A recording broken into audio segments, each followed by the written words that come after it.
Salut tout le monde, moi c'est Nanou. Donc aujourd'hui on se retrouve pour parler de mon deuxième trimestre de grossesse, mais également du début de mon troisième trimestre.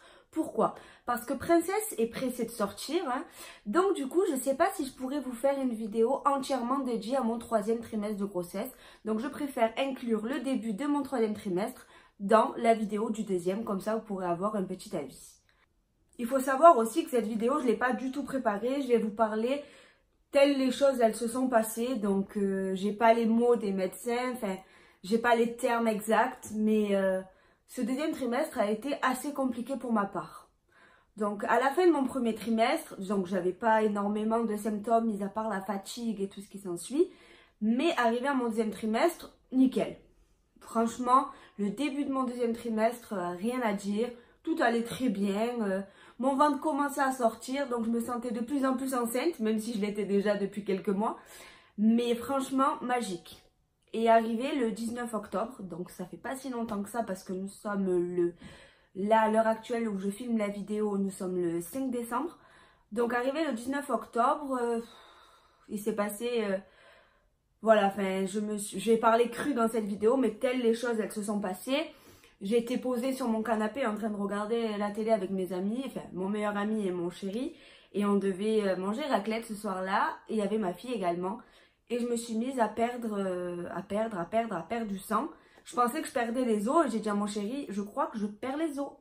Et il me regarde et il fait ça. Et j'étais en pantalon très clair, en gris clair. Et il me dit, non chéri, tu perds pas les os. Je dis, mais je me pisse dessus. Enfin, je sais pas. Sur le coup, sincèrement, je pensais pas que c'était du sang. Et en fait, finalement, j'ai réalisé que j'étais en train de perdre du sang. C'est pas comme si je perdais une goutte de goutte ou comme des règles, c'était vraiment abondant. Ça coulait en continu. Donc, on a préféré appeler les pompiers qui sont venus me chercher. Faut savoir, petit clin d'œil aux pompiers, évitez de dire à une femme enceinte de 6 mois, on va peut-être vous accoucher dans le camion. Parce que sincèrement... ça fait mal parce que 6 mois, un bébé, voilà, enfin, déjà qu'on n'est pas bien parce qu'on ne sait pas ce qui se passe, ne dites pas ça. Parenthèse fermée, je continue. Donc à ce moment-là, j'ai été prise en charge à l'hôpital. Ils m'ont examinée. À l'heure d'aujourd'hui, on ne sait toujours pas d'où vient le sang malgré que j'ai été hospitalisée pendant pratiquement 1 semaine et demie, 2 semaines. Ce qui s'est passé, c'est que j'avais pas eu de contraction depuis. Enfin, j'avais pas du tout eu de contraction. Mis à part quand mon ventre se durcissait, mais enfin, rien de fou. Et en fait, depuis cette perte de sang, je suis arrivée à l'hôpital et ils ont décidé de me faire des injections dans les fesses. Je ne pourrais pas vous dire ce que c'est comme produit parce que j'ai pas mon dossier sous les yeux pour faire pour la maturité des poumons du bébé au cas où si elle venait à sortir maintenant, pour qu'elle puisse respirer d'elle-même en tout cas. Donc j'ai eu le droit à 2 injections à 24 heures d'intervalle ou 48 heures il me semble. Et ensuite les contractions, ils m'ont mis sous monitoring et là les contractions elles ont commencé à arriver. Donc là je commençais à souffrir et ils m'ont mis sous trac, voilà ce qu'ils disent. Donc j'étais perfusée en tout cas, j'étais perfusée et ça a duré, il y a 5 poches de perfusion. Et au bout de la 5e poche, je crois que ça tombait le mardi, je me suis dit enfin je vais sortir de l'hôpital parce que j'ai quand même ma fille, c'était les vacances scolaires. Heureusement que son papa il était là et qu'il a pu s'en occuper pendant 2 semaines du coup. Mais et en fait finalement non, du moment où ils ont arrêté le trac. Donc le trac c'est censé arrêter les contractions. Donc j'avais plus de contractions pendant que j'avais ça.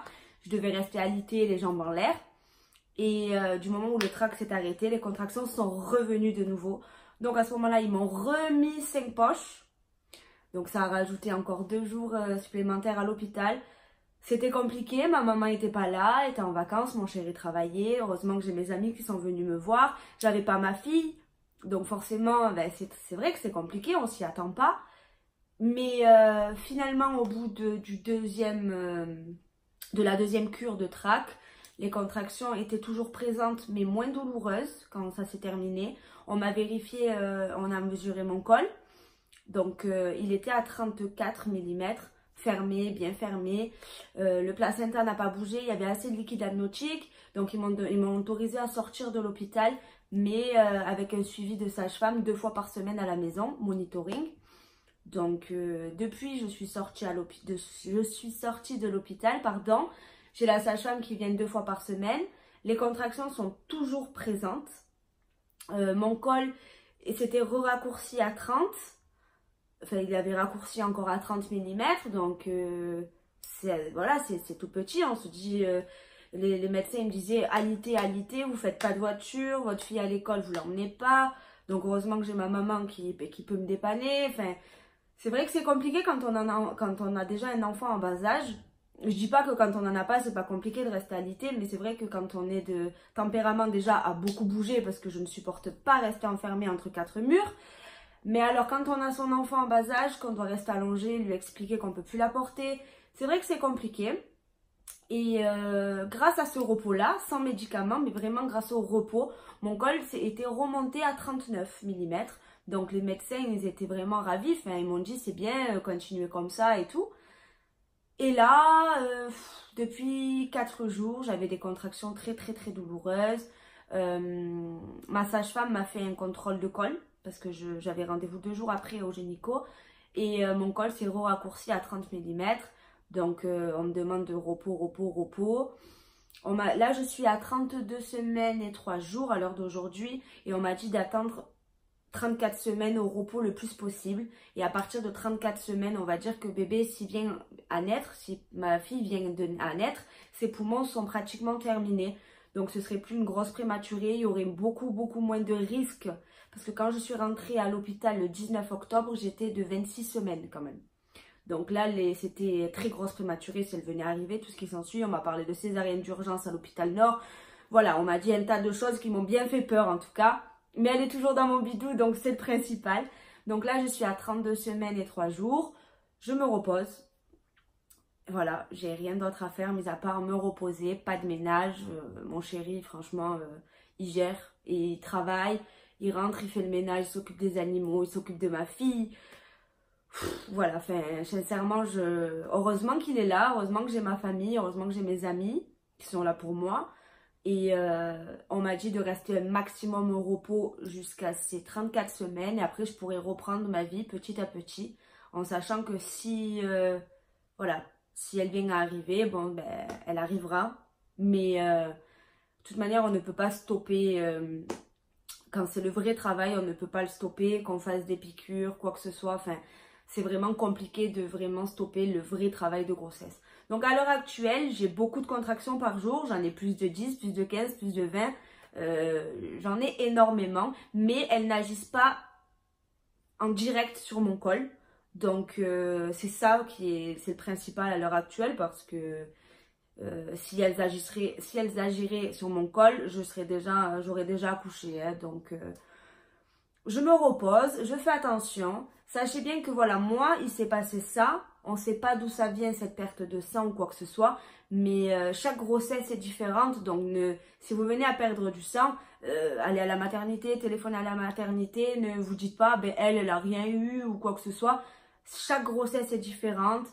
Il y a une dame qui est rentrée exactement en même temps que moi. Exactement, elle a perdu, pas la même quantité de sang que moi, mais elle a perdu autant de sang que moi. Et elle, finalement, c'est parce que son placenta avait bougé.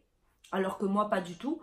Donc, chaque grossesse est différente, chaque corps est différent. Donc, c'est bien de regarder des petites vidéos comme ça sur les 2e, 3e trimestres pour voir les symptômes et tout. Il n'y a pas de souci, je suis la première à le faire, hein, sincèrement. Et c'est bien pour ça que je la fais, parce qu'on me l'a demandé de la faire. Mais voilà, on n'est pas docteur, on vous explique juste ce qui nous est arrivé à nous, nos symptômes à nous. Donc, voilà, enfin, appelez la mater, vous arrive quoi que ce soit, vous avez des contractions, voilà. La maternité, ils sont là pour ça en tout cas. Du coup, pour en venir aux symptômes pendant mon 2e et début 3e trimestre, ben, la fatigue. C'est vrai que le ventre il commence à être présent. Là, j'avais pris 7 kilos, j'ai perdu 1 kilo, donc je suis à plus 6 kilos depuis le début de ma grossesse. Donc, c'est vrai que la fatigue, c'est lourd. J'ai la petite qui a la tête en bas. Donc, quand je marche, forcément, ben, ça me fait des décharges électriques. Je me sens gênée entre les jambes hein, quand je marche, sincèrement, il faut le dire. Hein. Mais bon, je suis pas censée beaucoup marcher, donc c'est un secret. Mais c'est vrai que j'ai du mal à rester allongée H24. Donc voilà, enfin, rien que pour aller aux toilettes, à la douche, jouer un petit peu avec ma fille, faire le sapin de Noël parce que ben, Noël arrive, préparer ses sacs de la maternité pour la petite princesse qui va pas tarder à arriver. Il faut que je bouge et c'est vrai qu'on sent on sent que ça pousse vers le bas et c'est gênant au niveau de l'entrejambe. Ensuite, là depuis mon début de mon 3e trimestre, donc là je vous parle pour le 3e trimestre de grossesse.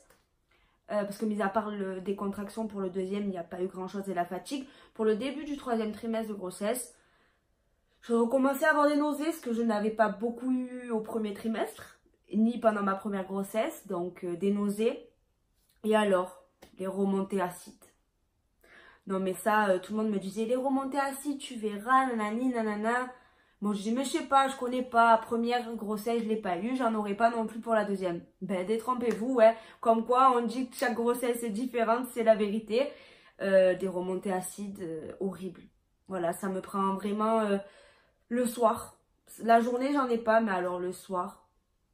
Donc, ça, plus les insomnies, je me réveille à 2h44 du matin. Ne me demandez pas pourquoi. Chaque nuit, quand je me réveille, je regarde l'heure, il est 2h44. Mais je suis en forme comme si c'était 7h du matin. Donc je me lève, je fais ma vie. C'est super. Et là, nausées, remontées acides, plus les contractions. C'est lourd à porter, je me languis vraiment la faim. J'espère qu'elle va rester le plus longtemps possible à l'intérieur. Hein. Sur ça, voilà, je veux la santé de ma fille avant tout. Mais c'est vrai que ça commence vraiment à être épuisant. Je comprends les mamans qui les endurent du coup parce que moi, vu que comme je vous avais dit pour ma première grossesse, je n'avais pas eu tout ça du tout, aucune contraction, rien du tout, aucun symptôme. Là, je comprends les mamans qui cherchent des trucs pour accoucher parce que ils en peuvent plus de la grossesse. Hein, et moi, je suis qu'à 32 semaines plus 3 et c'est vrai que là, ça commence vraiment à devenir pénible. Voilà, et contraignant parce que voilà. Ma fille, maman tu me portes, je peux même pas la mettre dans la baignoire, je lui mets son petit truc pour qu'elle puisse monter toute seule dans la baignoire, les toilettes c'est pareil, bon elle a son réhausseur, elle monte dessus, mais c'est vrai que non je peux pas ma fille, chez nous on a beaucoup d'escaliers, tu me portes pour aller me coucher, bon ben chut on le dit pas au docteur, parce que voilà elle a besoin que je sois là aussi pour elle, hein, mais il faut que je fasse en même temps attention pour sa petite soeur, donc elle le conçoit. Franchement, elle le conçoit et elle le comprend, donc c'est déjà bien. Mais elle a besoin de ces moments avec sa maman. Voilà, hier c'était mercredi. On a fait le sapin de Noël. Maman, tu m'aides et tout. Je vais pas lui dire, je dois rester allongée, ma fille. Je suis obligée quand même de... Enfin, je suis maman. Je suis maman déjà d'une première. Il faut que je sois là pour elle et que je participe avec elle pour faire les... Voilà, on a fait le blé. Hier, on a fait le sapin de Noël. Elle m'a aidé à faire la valise de sa soeur. Bon, on était assises, hein, mais c'est vrai que c'est compliqué. Donc, j'espère que cette petite vidéo blablatage, parce que j'ai fait que parler, rien n'était préparé. Donc, j'espère que vous comprendrez ma situation. J'espère que ça vous aura plu. Je vous fais de gros bisous parce que j'ai rien d'autre à raconter. Et que ma princesse arrive le plus tard possible. Hein. Mettez un petit commentaire, des petits doigts comme ça, s'il vous plaît. Et je vous fais de gros bisous et je vous dis à bientôt. Bye bye.